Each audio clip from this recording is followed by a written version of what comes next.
Hello बच्चों, welcome to platform of torque education.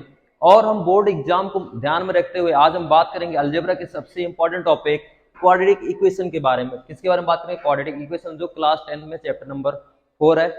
Chapter 4 है quadratic equation. इसमें हम बात करेंगे कि हाँ क्वाड्रेटिक इक्वेशन होते क्या है, फिर उसके कोएफिशिएंट क्या होते हैं, और फिर बात करेंगे उनके रूट। इंपॉर्टेंट क्या होते हैं, क्वाड्रेटिक इक्वेशन के रूट कैसे निकाले जाते हैं फैक्टराइजेशन मेथड से। ठीक है बेटा, तो सबसे पहले बात करते हैं क्वाड्रेटिक इक्वेशन होते क्या है।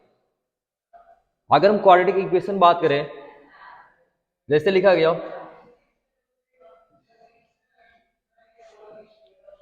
2x square minus 5x plus 7 equal to 0। ये क्या है बेटा? ये क्वाड्रेटिक इक्वेशन है। इसको क्वाड्रेटिक इक्वेशन क्यों बोला जा रहा है? सबसे पहले इसे वेरिएबल लिखते हैं। वेरिएबल क्या है? x, और यहाँ भी x है। वेरिएबल x है और वेरिएबल की डिग्री क्या है? वेरिएबल का डिग्री क्या है? मैक्सिमम डिग्री 2 है। मैक्सिमम डिग्री क्या है? 2 है। तो ऐसे इक्वेशन को बोलते हैं क्वाड्रेटिक इक्वेशन। और अगर बात करते हैं 3x square minus 7 equal to 0, यहाँ पे भी वेरिएबल की डिग्री क्या है? 2 है, तो इसको भी बोले क्वाड्रेटिक इक्वेशन। अगर हम जनरल फॉर्म की बात करें, जनरल फॉर्म क्या होता है? ax square plus bx plus c equal to 0। क्या होता है बेटा? ax square plus bx plus c equal to 0, जहां ये बताया जाता है a not equal to 0 and a comma b comma c element of r। वो रियल नंबर हो जाएंगे। a comma b comma c कोई भी रियल नंबर है। बस एक इंपॉर्टेंट बात यह है कि एक्स स्क्वायर का कोएफिशिएंट जो a है वो 0 नहीं होना चाहिए। अगर a की वैल्यू 0 हो गया तो एक क्वाड्रेटिक इक्वेशन नहीं बचेगा। क्या हो जाएगा? वो लीनियर इक्वेशन बन जाएगा। तो क्वाड्रेटिक इक्वेशन को पहचानने का तरीका क्या है कि एक्स स्क्वायर का कोएफिशिएंट क्या होना चाहिए? Non zero number. क्या होना चाहिए? ये नॉन जीरो नंबर। मैंने पहला एग्जांपल लिखा था 2x square minus 5x plus 7। इसके बारे में बात करेंगे कि हाँ कोएफिशिएंट क्या है। 2x square minus 5x plus 7, a equal to क्या है बेटा? एक्स स्क्वायर का कोएफिशिएंट 2 है। बी इक्वल टू क्या है? बी इक्वल टू 5 नहीं बेटा, क्या है? -5। क्या है बेटा? -5। और सी इक्वल टू 7। कोई दिक्कत? कोएफिशिएंट निकालना, कोएफिशिएंट हम एक साथ देखते चल रहे हैं कि ये क्वाड्रेटिक इक्वेशन है, इसको क्वाड्रेटिक इक्वेशन क्यों बोलते हैं, और इसके साथ साथ उसके कोएफिशिएंट की वैल्यू क्या है। कोई दिक्कत नहीं है। सेकंड एग्जांपल की बात करें, 3x स्क्वायर माइनस 7 लिखे थे। क्या लिखे थे बेटा? 3x square minus 7। सबसे पहले ये देखेंगे कि क्वाड्रेटिक इक्वेशन है या नहीं है। एक्स स्क्वायर का कोएफिशिएंट है, कोई दिक्कत नहीं है। उसका कोएफिशिएंट नॉन जीरो है, तो मतलब ये कैसा है? ये एक क्वाड्रेटिक इक्वेशन है, नो डाउट, क्योंकि यहाँ पे x में इससे ज्यादा डिग्री नहीं है। अगर x में 3 डिग्री होता तो वहां पे क्वाड्रेटिक ना होकर क्या होता? क्यूबिक होता। No doubt. ए की बात करेंगे, ए क्या है? Coefficient of x square. A क्या है? Coefficient of x square. क्या है वैल्यू बेटा? 3। बी क्या है? Coefficient of x. बी क्या है? Coefficient of x. और यहाँ पे अगर हम देखेंगे तो कोएफिशिएंट ऑफ एक्स क्या है? 0। और सी क्या है? -7। कोई प्रॉब्लम नहीं है, कोई प्रॉब्लम नहीं है। तो इसके लिए ए की वैल्यू 3, बी की वैल्यू 0, सी की वैल्यू -7। अगर हम थर्ड एग्जांपल की बात करें, third example 5x square minus 3x equal to 0। इसमें अगर हम a की वैल्यू बताओगे, a की वैल्यू क्या है बेटा? कोएफिशिएंट ऑफ x स्क्वायर क्या है? 5, और b की वैल्यू -3। कोई दिक्कत नहीं है। सबसे पहले क्या बात की है कि हाँ कोई इक्वेशन क्वाड्रेटिक है तो ये क्वाड्रेटिक, ये भी क्वाड्रेटिक। अब बात करते हैं कौन सी नहीं है। जैसे फर्स्ट एग्जांपल की बात करें, 5x square plus 3x cube minus 2x plus 7। अगर ये इक्वेशन लिखा है, मैंने क्या बताया था? एक्स स्क्वायर का coefficient non zero. X square का कोएफिशिएंट तो नॉन जीरो, लेकिन यहाँ पे एक क्या आ गया? X cube. क्या आ गया बेटा? X cube. इसलिए क्वाड्रेटिक नहीं है। ये क्या हो गया? क्यूबिक हो गया। फिर और बात करें, 3x square plus log x minus 7। ये भी क्या है? ये क्वाड्रेटिक नहीं, क्योंकि यहाँ पे क्या आ गया? एक log x आ गया। तो सिंपली जो क्वाड्रेटिक इक्वेशन होंगे वो क्या होंगे? एक्स स्क्वायर, एक्स और 7 होंगे। एक्स स्क्वायर का टर्म होगा एक्स होगा और कांस्टेंट होगा मैक्सिमम, और मिनिमम क्या होगा? एक्स स्क्वायर तो होना ही चाहिए। एक्स स्क्वायर उसमें जरूर होना चाहिए, और एक्स होना चाहिए, और 7 कांस्टेंट टर्म होना चाहिए। कोई दिक्कत नहीं है। अब बात करते हैं कि क्वाड्रेटिक इक्वेशन पहचान लिए, तो इसके बाद में हम बात करेंगे कि उसका सोल्यूशन कैसे निकालते हैं। बात करेंगे कि किसी भी क्वाड्रेटिक इक्वेशन का सोल्यूशन कैसे निकालते हैं। अगर हम सबसे पहले क्वाड्रेटिक इक्वेशन लिखें,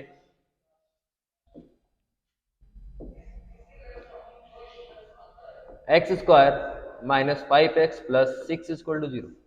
ये कोई क्वाड्रेटिक इक्वेशन है, इसके हमें रूट चाहिए। क्या चाहिए? Solution means root. सिंपल सी बात है, सोल्यूशन मींस रूट, मतलब x की वैल्यू जिसके लिए ये इक्वेशन सेटिस्फाई कर रहा है। तो मेथड कौन सा लिखा गया? मेथड लिखा गया फैक्टराइजेशन मेथड। कैसा मेथड? Factorisation method. ध्यान सुनना, फैक्टराइजेशन मेथड में करते क्या है? Simply a x square plus b x plus c equal to zero, a x square plus b x plus c equal to zero. No doubt अगर a x square plus b x plus c equal to zero है तो हम B वाले number को दो part में divide करते हैं जिनका समेशन बी आए, जिनका समेशन वो फुल नंबर है, लेकिन मल्टीप्लीकेशन क्या है, मल्टीप्लीकेशन ए इंटू सी है। मतलब अगर इस डब्बे में कोई नंबर आएगा तो इसका मल्टीप्लीकेशन क्या आना चाहिए, ए इंटू सी, ए इंटू सी। मतलब बी को ऐसे ब्रेक करो कि हाँ उनका मल्टीप्लीकेशन ए इंटू सी के इक्वल आए। तो सबसे पहले देखते हैं कि क्या है, यहाँ पे -5 है, -5 को दो नंबर में ब्रेक करना है जिसका मल्टीप्लीकेशन 1 इंटू 6 आना चाहिए। वो दो नंबर क्या होंगे, -2 और -3। कोई प्रॉब्लम नहीं, फैक्टराइजेशन मेथड में ऐसे ही करते हैं कि हाँ बीच वाले नंबर को दो पार्ट में डिवाइड करते हैं जिनका मल्टीप्लीकेशन फर्स्ट मतलब एक्स कोएफिशिएंट ए इंटू सी के इक्वल आना चाहिए। तो नंबर क्या है दिमाग में, -2 -3। तो लिखेंगे क्या बेटा, एक्स स्क्वायर -2x, कोई दिक्कत नहीं है। फिर आएगा -3x प्लस 6। यहां तक प्रॉब्लम सही है। अब करना क्या है कि पहले दो पेयर को उठाते हैं, फिर लास्ट के दो पेयर। पहले पेयर से जो भी मैक्सिमम, जितना भी मैक्सिमम कॉमन है उसको कॉमन ले लो। क्या मैक्सिमम कॉमन है, x दिख जाएगा, बचेगा क्या बेटा, यहाँ पे x, यहाँ पे -2। फिर दूसरे पेयर से वो नंबर कॉमन लेते हैं कि ब्रैकेट में ये नंबर मिल जाए। क्या कॉमन लेंगे, -3, क्या आएगा x -2, कोई दिक्कत नहीं है। फिर क्या आया, एक ब्रैकेट में x -2, सेकंड में x -3 इक्वल टू 0। अब यार ये नंबर 0 होगा, दोनों नंबर का मल्टीप्लीकेशन 0 है, तो यहां से दो बातें आएंगी, x -2 इक्वल टू 0 और x -3 इक्वल टू 0। कोई प्रॉब्लम नहीं है। तो बात आता है x इक्वल टू 2 और x इक्वल टू 3। तो उसके रूट क्या आ गए, x इक्वल टू 2 आ गया और x इक्वल टू 3 आ गया, कोई प्रॉब्लम नहीं है। सेकेंड एग्जाम्पल देखते हैं।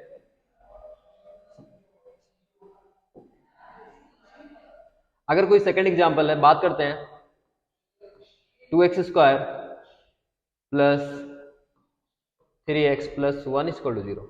इसका हमें रूट निकालना है। तो फिर 3 को दो पार्ट में डिवाइड करना है कि इनको ऐड करने पे 3 आए लेकिन मल्टीप्लाई करने पे 2 इंटू 1 2 आए। तो नंबर क्या होंगे, 2 और 1 क्या होंगे, मल्टीप्लाई कर लो 2 इंटू 1 2 आएगा और एडिशन 3 आएगा। तो फैक्टर क्या हो गए, 2x square plus 2x plus x plus 1। कोई दिक्कत नहीं है। बस मैंने बताया था कि बीच वाले नंबर को दो नंबर ब्रेक करना है और उस फिर पहले वाले पेयर से पहले दो नंबर में से मैक्सिमम क्या कॉमन आएगा बेटा, इसमें से 2x क्या कॉमन आएगा, 2x, तो x प्लस 1। फिर यहां से क्या कॉमन आएगा, 1 x प्लस 1। कोई प्रॉब्लम नहीं है। फिर बात करते हैं x प्लस 1 कॉमन ले लिए, x प्लस 1 कॉमन ले लिए, क्या बचेगा 2x प्लस 1। फिर वही बात, दो नंबर का मल्टीप्लीकेशन 0 है तो x प्लस 1 इक्वल टू 0 और 2x प्लस 1 इक्वल टू 0। कोई दिक्कत नहीं है। यहां से x इक्वल टू -1 आएगा और यहां से x इक्वल टू -1/2 आएगा।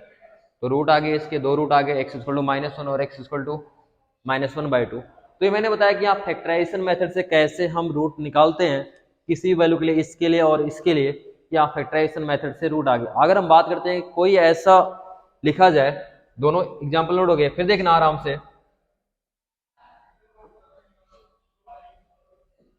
अगर मैं फिर लिख रहा हूं x square plus 7x - 3 equal to 0, 7x - 3 equal to 0। तो बात करते हैं इसके रूट निकालने हैं। तो थोड़ा सा अभी मैं तुमको ये बता दूं कहीं पे,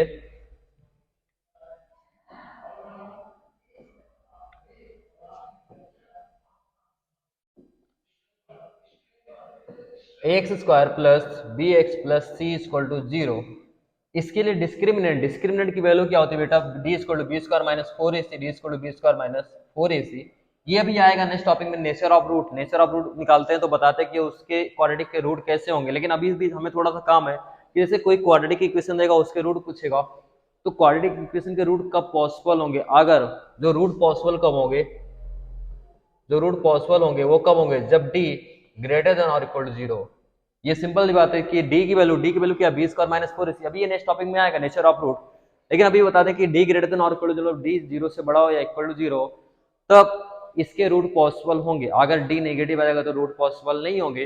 तो बात करते हैं कि इसके रूट निकालने, एक्स स्क्वायर प्लस 7x - 3 और इसके डी की वैल्यू निकालोगे तो डी क्या आएगा, पॉजिटिव आएगा। मतलब रूट तो पॉसिबल है। अब रूट पॉसिबल है तो उसका मेथड निकालने का क्या है, फैक्टराइजेशन मेथड। कैसा मेथड, फैक्टराइजेशन मेथड।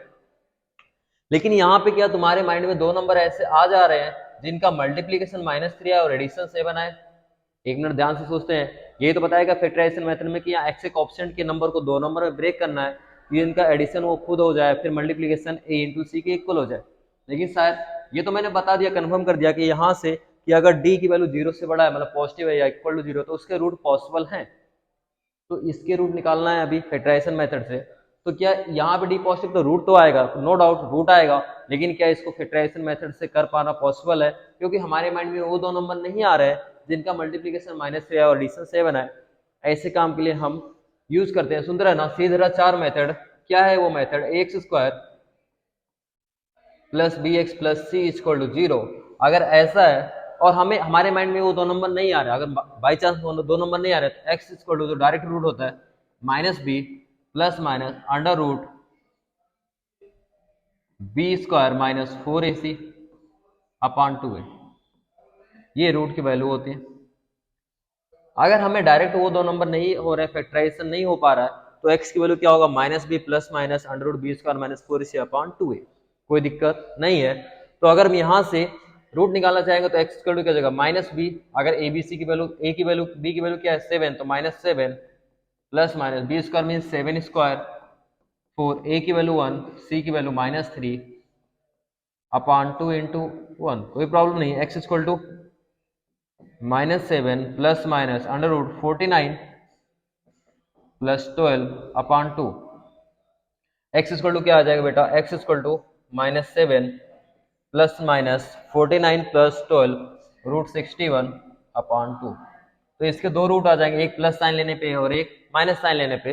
तो जब हम क्वाड्रेटिक का रूट निकालना है, सबसे पहले ये देख लेते हैं कि हाँ, क्वेश्चन जब देगा कि इसके रूट बताओ, तो सिंपल जो बात है उसके रूट तो पॉसिबल होंगे। तो हमें तो ये देखना नहीं होगा कि हाँ रूट पॉसिबल है कि नहीं है। ये हमें कब अप्लाई करना होता है कि हाँ, जब नेचर ऑफ रूट के बारे में बताया जाएगा कि उसके रूट रियल है कि इमेजिनरी है, तब अपन डी ग्रेटर देन और इक्वल टू 0 अप्लाई करते हैं। और बताया कि फैक्टराइजेशन मेथड में हम या तो बीच वाले नंबर को दो नंबर में ब्रेक कर पाएंगे, वो दो नंबर अपने माइंड में तुरंत स्ट्राइक करेंगे। अगर नहीं कर रहे हैं तो कोई दिक्कत नहीं है, हम ये फार्मूला यूज कर लेंगे और x की वैल्यू उन्हें दे देंगे। अब जाहिर सी बात है, ये नंबर क्या है? अगर मैं बात करूं x इक्वल टू एक रूट आया -7 प्लस अंडर रूट 61/2 और दूसरा आया x equal to -7 minus root 61/2, ये दो नंबर आ रहे हैं। तो जाहिर सी बात है ये दो नंबर तो माइंड में स्ट्राइक करना पॉसिबल ही नहीं, बिल्कुल पॉसिबल नहीं है। तो इसके लिए हम ये फार्मूला यूज करते हैं, कोई दिक्कत नहीं है। तो अब कोई भी प्रॉब्लम आएगा उसके लिए तुम शायद उसके रूट निकालने में कोई दिक्कत नहीं होगी। बात करें, जैसे एग्जांपल लिख दे रहा हूं तुम्हारे लिए, वो कर लेना। x² प्लस 7x प्लस 12, इसके रूट निकालने हैं। पहले तो ये चेक कर लो कि इसके रूट पॉसिबल है कि नहीं पॉसिबल है, तो समझ में आएगा शायद पॉसिबल है। और फैक्टर क्या होगा? इनके दो नंबर में ब्रेक करो 7 को कि हाँ उसका मल्टीप्लीकेशन 12 हो जाए। क्या आ जाए? मल्टीप्लीकेशन 12। तो तुम्हारे माइंड में तुरंत शायद स्ट्राइक करेगा, क्या स्ट्राइक करेगा? 4 इंटू 4 और 3, क्या स्ट्राइक करेगा? 4 और 3। इतना हिंट इनफ है रूट निकालने के लिए। फिर बात करते हैं, अगर मैं सेकंड एग्जांपल की बात करूं, 3x² plus 5x plus 2 equal to 0। अगर हम इसके रूट की बात करें तो 5 को फिर दो नंबर में ब्रेक करना है कि इनका मल्टीप्लीकेशन 6 आ जाए, तो शायद नंबर तुरंत दिख जाएगा 3 और 2। कोई दिक्कत नहीं है। बस ऐसे करके हम उसके रूट निकाल सकते हैं। फिर अब देखते हैं कि हाँ, अगर रूट निकालना आ गया कि हम क्वाड्रेटिक के रूट निकाल ले रहे हैं, मतलब x की वैल्यू, फिर आगे देखते हैं क्वेश्चन। शायद अभी तक तुम्हें कोई प्रॉब्लम नहीं होगी क्वाड्रेटिक इक्वेशन होता क्या है और उसके रूट हम फैक्टराइजेशन मेथड से कैसे निकालते हैं। बात करते हैं, find the root of the quadratic equation. क्या है? ये लिखा गया है। नो डाउट अगर इसके रूट निकालें तो रूट तो पॉसिबल होंगे क्योंकि डी तो पॉजिटिव होना चाहिए। तो अब इसको ब्रेक करना है, 2√6 को ब्रेक करना है दो नंबर में, इसको दो नंबर में ब्रेक करना है। ब्रेक ऐसे करेंगे कि उनका मल्टीप्लीकेशन क्या आ जाए? 6 आ जाए। क्या आ जाए? मल्टीप्लीकेशन 6 आ जाए। तो तुम्हें समझ में आएगा एक नंबर √6 और एक नंबर √6, मतलब -√6। अगर ऐसे ब्रेक कर दें तो नो डाउट √6 इंटू √6 का मल्टीप्लीकेशन क्या आएगा? 6 आएगा। तो हमारे लिए फैक्टर क्या बना? 3x² minus √6x minus √6x plus 2 equal to 0। फिर हम पहले दो पेयर ले लेंगे, इससे मैक्सिमम क्या कॉमन आएगा? मैक्सिमम कॉमन शायद √3 आएगा। तो यहाँ पे क्या बचेगा? √3x कॉमन आएगा, सॉरी √3x माइनस √2। कोई प्रॉब्लम नहीं है। और यहाँ से अगर हम √2 कॉमन लेंगे मैक्सिमम, तो क्या बचेगा √3x माइनस √2 इक्वल टू 0। तो एक ब्रैकेट में हो जाएगा √3x माइनस √2, दूसरे ब्रैकेट में भी √3x माइनस √2 इक्वल टू 0। ये हो जाएगा √3x minus √2 whole square equal to 0। Means यहाँ पे क्या है, अगर मैं ये लाइन ना लिखी तुम्हें थोड़ा सा और अच्छे से बताऊं, जैसे दो ब्रैकेट आगे अभी भी आ रहा था, अब इसकी वैल्यू एक बार ये ब्रैकेट 0 होगा √3x minus √2 equal to 0 means x equal to √2/3। No doubt second bracket भी 0 करोगे √3x minus √2 equal to 0, x equal to √2/3। इसका मतलब क्या है, ये क्वाड्रेटिक है। क्वाड्रेटिक के दोनों रूट कैसे हैं, इक्वल रूट है। कैसे रूट है, इक्वल रूट है, मतलब रियल और इक्वल रूट आ गए। तो नो डाउट इसके लिए डी क्या आया होगा, अभी आगे चलेगा डी इक्वल टू 0। हमें रूट बताना था, रूट क्या होंगे √2/3, √2/3 दो रूट है, दोनों रूट की वैल्यू क्या इक्वल है, कोई प्रॉब्लम नहीं है। मैंने जैसे पढ़ाया था कि फैक्टराइजेशन मेथड से वैसे ही शायद क्वेश्चन सॉल्व भी हो रहे हैं। अब नेक्स्ट देखते हैं क्या लिखा गया है। तुम्हें शायद ये प्रॉब्लम नहीं होगा कि रूट कैसे निकालते हैं, लेकिन रूट निकालना तो आ गया। अब हमारे पास नेक्स्ट प्रॉब्लम ये है कि हमें लैंग्वेज बेस दिया जाएगा। पहले हम क्वाड्रेटिक, अभी तक क्वाड्रेटिक इक्वेशन तुम्हें दिया रहता था, क्या दिया रहता है, क्वाड्रेटिक इक्वेशन, उसके रूट निकालने थे। लेकिन बेटा अब ऐसा नहीं है, अब वो तुम्हें पहले क्वाड्रेटिक इक्वेशन फॉर्म करना है, फिर उसके रूट निकालने हैं। कोई दिक्कत, पहले फॉर्म करना है। जैसे पॉलिनोमियल में बात किया था कि हाँ वहां पे भी लीनियर इक्वेशन में कि हाँ वहां पे भी हम लोग पहले इक्वेशन फॉर्म कर रहे थे, फिर उसको सॉल्व कर रहे थे। तो यहाँ पे भी इक्वेशन फॉर्म करेंगे और सॉल्व करेंगे। क्वेश्चन देखते हैं, find two consecutive positive integer. क्या बोले हैं, कंजुगेटिव। कंजुगेटिव का मतलब शायद तुम्हें समझ में आ रहा होगा, कंटीन्यूअसली, मतलब लगातार। सिंपल सी बात है, लगातार, एक या दो या तीन चार, ऐसे बात करते हैं। कितने लिए गए, दो पॉजिटिव इंटीजर। पॉजिटिव इंटीजर का मतलब 1 2 3 4, कोई दिक्कत नहीं है। Sum of whose square, sum of whose square is 365, जिनकी स्क्वायर का सम क्या हो 65। तो जो टू कंजुगेटिव पॉजिटिव इंटीजर है वो क्या मान लोगे, x एंड x प्लस 1। क्या मान लोगे, x एंड x प्लस 1। मैंने क्या मान लिया, जो कंजुगेटिव है तो x एंड x प्लस 1। अब तुम्हें तो ये पता है कि x की वैल्यू क्या होगी, पॉजिटिव इंटीजर होगी, तो x की वैल्यू 0 नहीं ले सकते, x की वैल्यू ग्रेटर देन और इक्वल टू 1, x की वैल्यू ग्रेटर देन और इक्वल टू 1। x हमेशा एक पॉजिटिव इंटीजर होगा, मतलब x की मिनिमम वैल्यू क्या हो सकती है 1, 0 नहीं हो सकता। अगर x 0 गया तो एक इंटीजर क्या आ जाएगा 0, लेकिन 0 ना पॉजिटिव इंटीजर है ना नेगेटिव इंटीजर है, तो नो डाउट। अब बताया गया तुमने नंबर क्या मान ली, वो जो दो कंजुगेटिव पॉजिटिव इंटीजर है x और x प्लस 1 है, उनके स्क्वायर का सम कितना दे रखा है 365। तो उनका स्क्वायर कर दो x स्क्वायर फिर प्लस x प्लस 1 का स्क्वायर इक्वल टू 365। ये मैंने इक्वेशन फॉर्म कर लिया। अब इसको सॉल्व करके हमें वो दो नंबर बताने हैं, सॉल्व कर दे। एक्स स्क्वायर ए प्लस बी का स्क्वायर ओपन होगा तो शायद पता है x square plus 2x plus 1, ये कोई दिक्कत नहीं है। ये तो बचपन से हमें रटा होता है कि a प्लस बी का होल स्क्वायर क्या होता है। फिर बात करते हैं, कंबाइन करेंगे 2x square plus 2x 365, left side ले आएंगे तो हो जाएगा 364 इक्वल टू 0। यहां से सॉल्व करना, पहले 2 से डिवाइड कर दो, x square plus x minus 182 equal to 0, कोई दिक्कत नहीं है। अब बात करते हैं इसके फैक्टर की, क्या कौन सा ऐसा फैक्टर होगा कि 1 को 2 नंबर में ब्रेक करना है। मल्टीप्लीकेशन -182 आना चाहिए, मल्टीप्लीकेशन -182 आना चाहिए, नो दिक्कत, कोई दिक्कत नहीं। 182 को फैक्टर कर लो,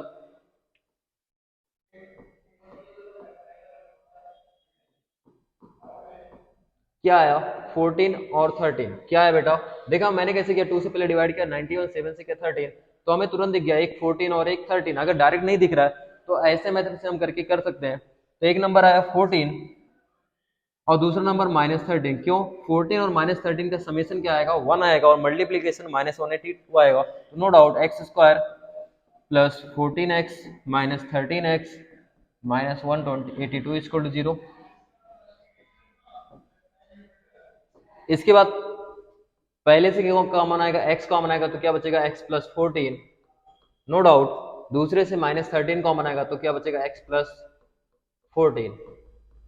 एक ब्रैकेट में x प्लस 14, सेकेंड में x minus 13, no doubt.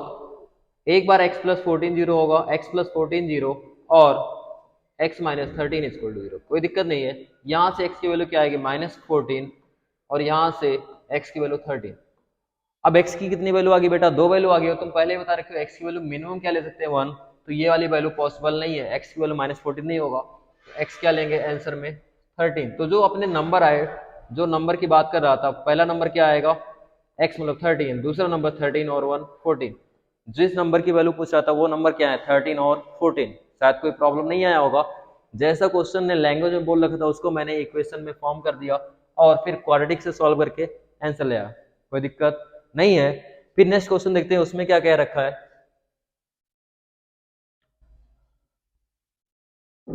Question बेटा ध्यान से पढ़ेंगे। फाइंड टू कॉन्जुगेटिव, फिर से कॉन्जुगेटिव, तो शायद तुम्हें तो पता चलिए कॉन्जुगेटिव का मतलब क्या होता है, लगातार positive integer, odd positive integer, कोई दिक्कत नहीं है, odd positive integer sum of whose square is 290।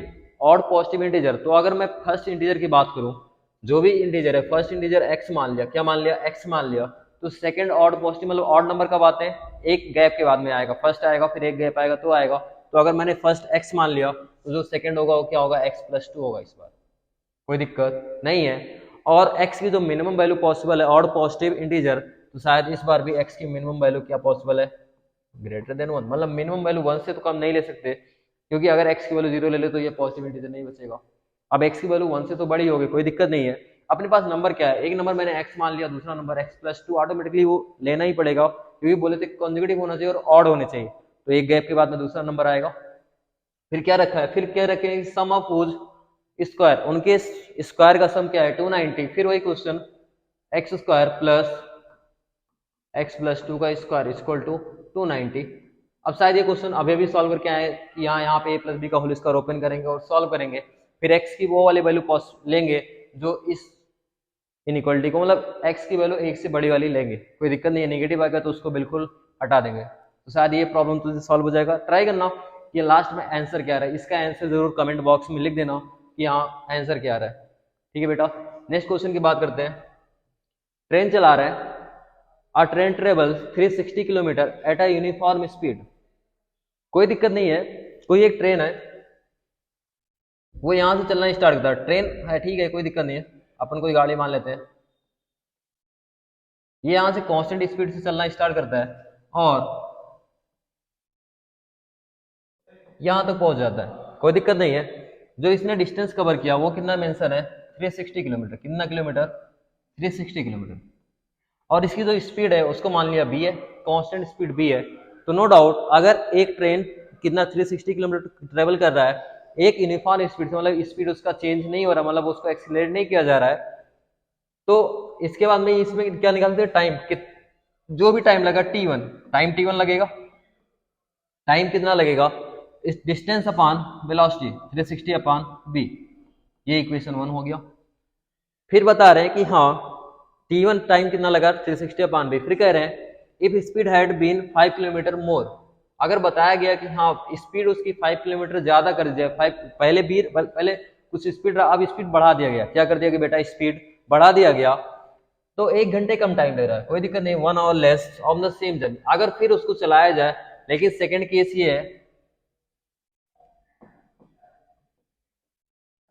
इस बार स्पीड कितना है b प्लस 5 किलोमीटर अगर इंक्रीज कर दिया गया, तो यहां तक पहुंचने में उसको टाइम कितना लगा, टाइम अगर इस बार बात करते हैं कि टाइम t1 लगा था, इस बार टाइम लगेगा t1 माइनस 1, 1 घंटे कम लग रहा है, 1 घंटे कम लग रहा है, तो t1 minus 1 equal to distance 360 है लेकिन स्पीड क्या हो गया, स्पीड b प्लस 5 हो गया। नो डाउट ये दो इक्वेशन फॉर्म हो गई, एक t1 इक्वल टू 360 अपान में, मैंने पहली बार में टाइम इतना लगा था लेकिन सेकंड टाइम में टाइम कम लगा, टाइम कितना लगा t1 माइनस 1, इतना टाइम लगेगा, ये इसके इक्वल हो गया। यहां से सॉल्व करके क्या बताना है, find the speed of train, मतलब b की वेलोसिटी की वैल्यू बताना है, तो t1 equal to 360 upon b यहां पे पुट कर देंगे, no doubt.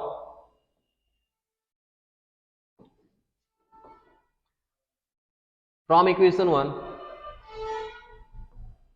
And 2, equation 1 and equation 2, कोई दिक्कत है नहीं, t1 equal to 360 upon b, 360 upon b minus 1 equal to 360 upon b plus 5, ये आ गया, इसको सॉल्व करना है, तो सॉल्व करने के लिए पहले 360 अपान बी मल्टीप्लाई कर लेते हैं आराम से, 360 minus b upon b equal to 360 upon b plus 5, कोई दिक्कत नहीं है।